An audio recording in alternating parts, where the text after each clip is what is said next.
coming in on a wing and a prayer.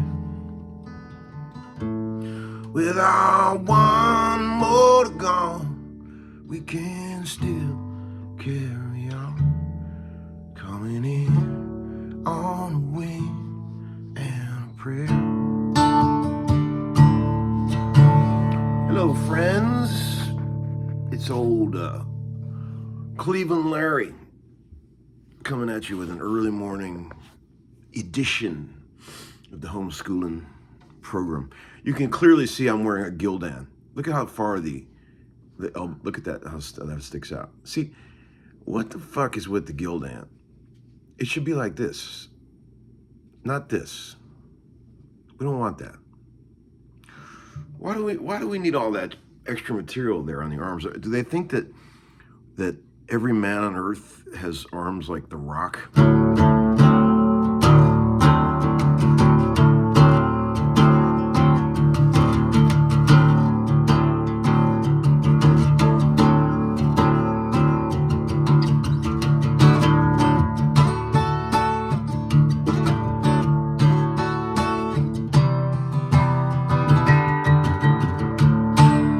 That right there is why I will never sell this guitar. This guitar ain't worth a whole lot of money. It's a 64 J50 run of the mill, but it is the saddest guitar I have ever owned.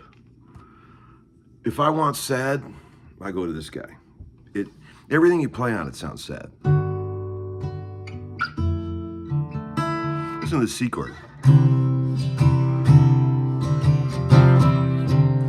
Makes you weep instantly. Especially when you play a C chord and you put that low fifth in the bass. Listen how sad this is. If this doesn't make you want to cry.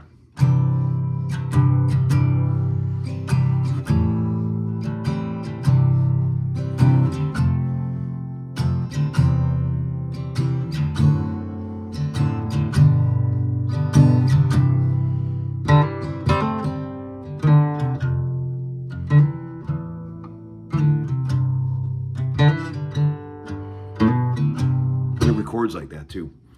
Whatever mic you put on it, just the sadness just comes through. It's so sad. I love a sad guitar. It's these ceramic saddles. You know, a lot of them have that sort of woody doink that just gives you that, you know, just that somber sort of I've given up on life feel.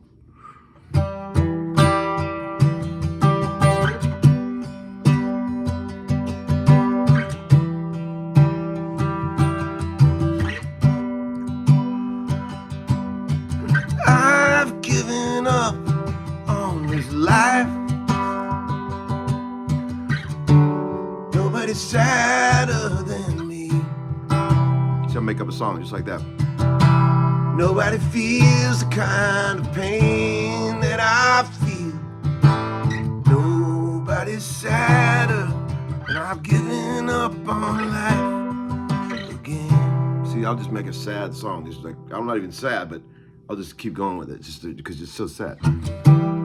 Nobody cares about me anymore because I'm so sad. Nobody calls me anymore because they think I'm so sad. Man, this guitar makes me sad. I don't even know what to do anymore because I'm so sad.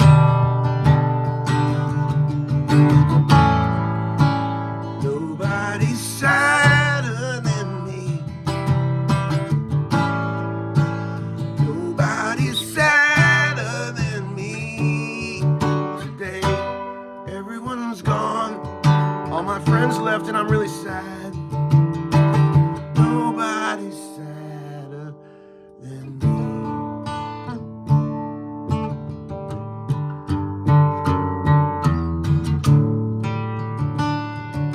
Yeah, you can just make up a song about being sad, even when you're not sad. I'm sure, you know, that's all you got to do. When you got a guitar like this, just play a couple sad chords and emote.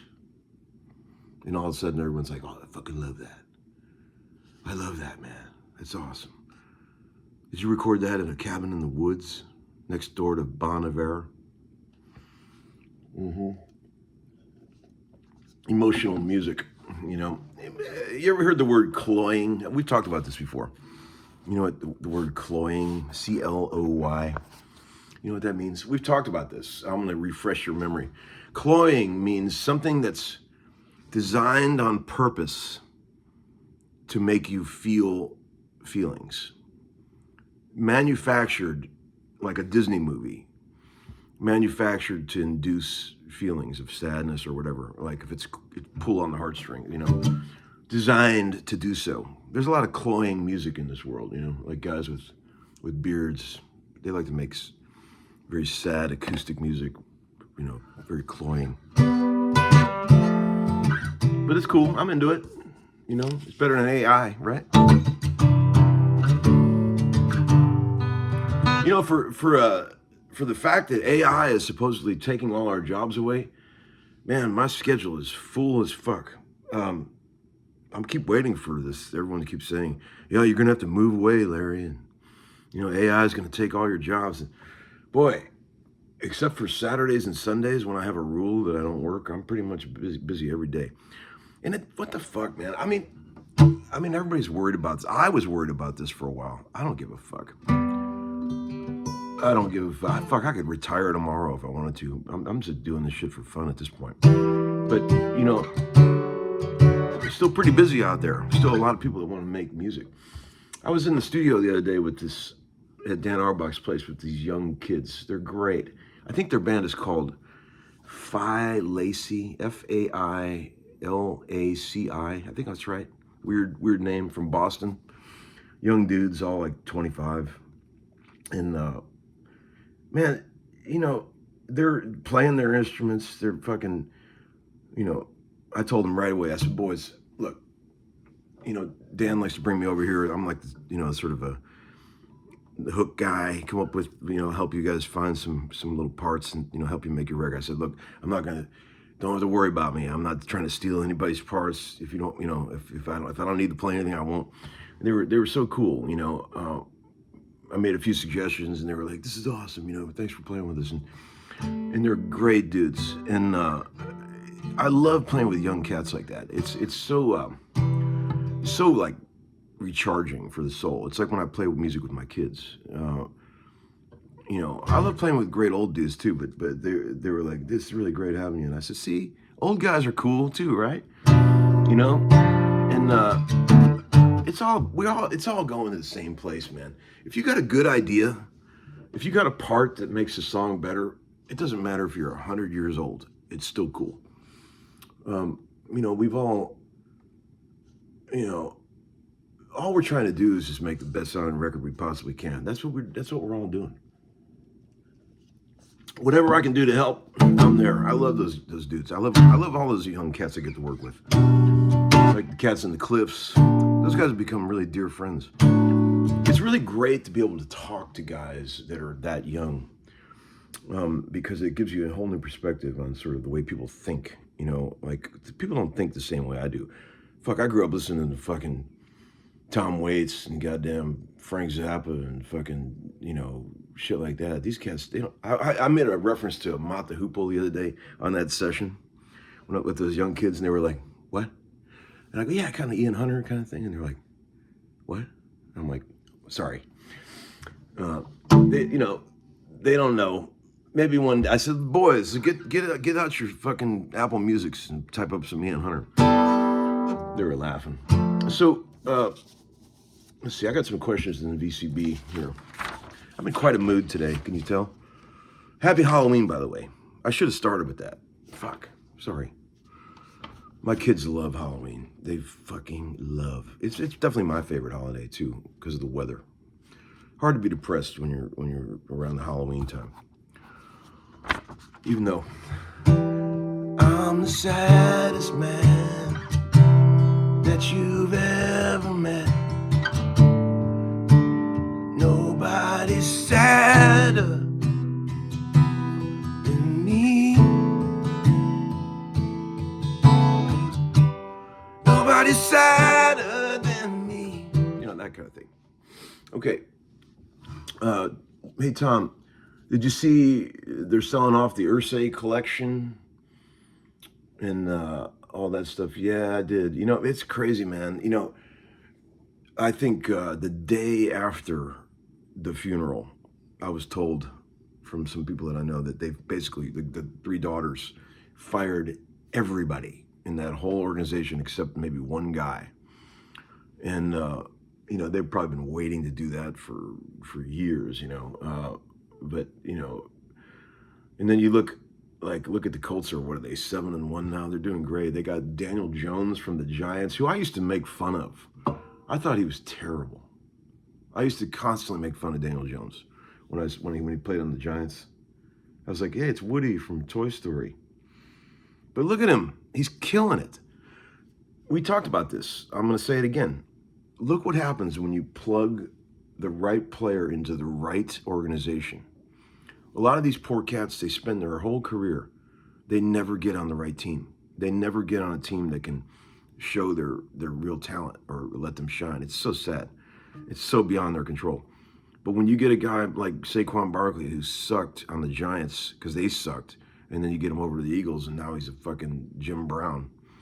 It's amazing.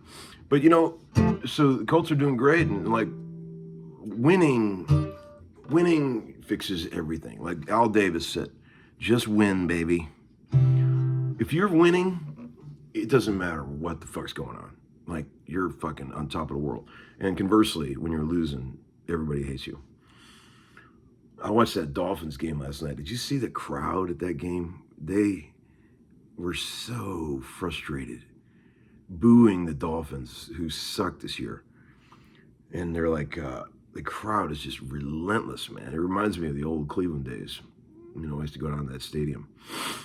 Man, the crowd, when that crowd turns on you like that, it must hurt for those players, man.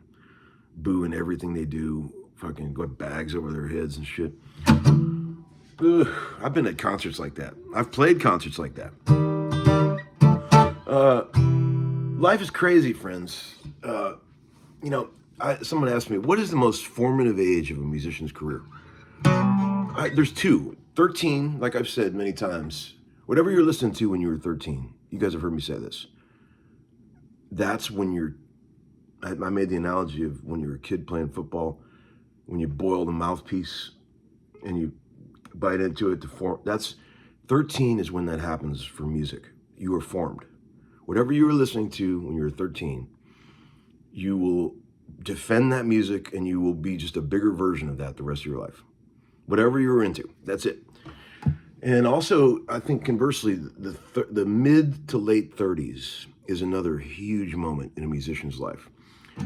I remember, it's like 20 years ago for me. I remember there was a huge community of, like, I think this is probably like this for all dudes at this age. Everybody was like, there was a large community of friends that all hung out, you know, I was a part of, you know, me and my dear beloved ex-wife. And we all played together. We all knew each other. We'd all go hanging at the same places. This is all pre-kids, you know. So, and it was like musical chairs. Everyone was sort of jockeying for position in life, like deciding who they're going to marry, deciding what they're going to do with their lives, you know, frantically sort of trying to make their identity. And we used to have great parties, and we used to hang all the time, you know, and lots of gossip and fun shit because everyone was always doing crazy shit. And now at age 56, like, I never see any of those people. You'll notice this. Because what happens is you have your own kids and you go on your own path, and basically all that shit falls by the wayside. Like, that whole community of friends, we still love each other. If I ever do see them anywhere, it's like, fucking dude, you know.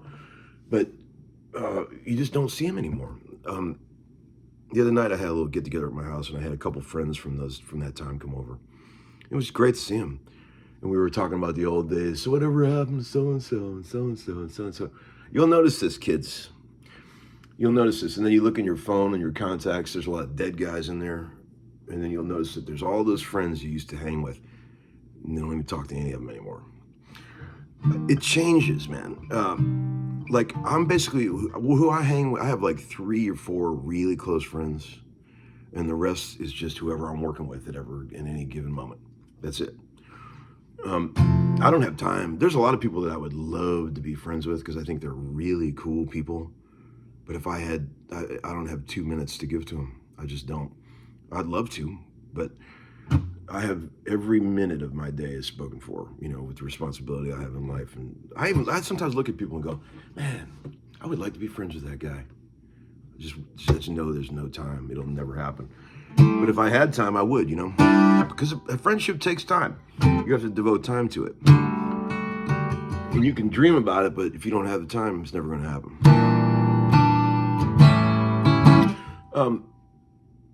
Man, I'm in the weeds right now.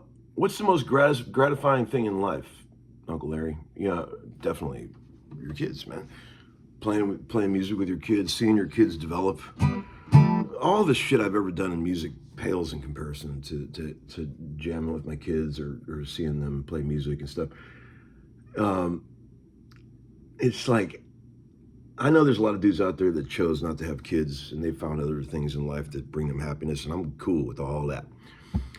Maybe not everybody's made to have kids, right? Maybe that's just a personal choice, you know. Hell, I almost didn't have kids. I didn't want kids. It was not, my dear beloved, second time I mentioned her, she drugged me into that. I didn't want kids. So that's, even though we are departed at this point, it was the greatest gift she ever gave me. You know, she forced me into it. And now I think about what would my life be like without those guys. I'd be so lost. I would have nothing to do I'd have no reason to live. I would just be like trying to reinvent myself every day. I know what I would be doing. It would be terrible. But whatever, man, we all find our way. We all find our path. Some people don't want fucking kids. They just want to do their own thing. I was just texting with my old buddy today, and he was saying that. He goes, I'm too selfish to have kids. I get it, man. I get it. I get it. When I saw John Fogerty at that gig the other night, we played a little gig. Me and John, I hadn't seen him in a long time. We used to play together fucking 25 years ago. We were chatting it up out in the hallway. He's a sweet guy. And I said, man, dude, you got your boys in the band with you. And he goes, yeah, man. He's like, I go, dude, is there anything better? And he's like, nope. It's the best thing in the world, man. Looking over and jamming with your kid. It's the coolest. All right, I'll get off of that. There's probably a lot of people fucking hate that I'm talking about that right now. Sorry. Let's see. My ears are doing a little better. Thanks for all the sweet comments. Still a little fucked up, but I think we're coming around.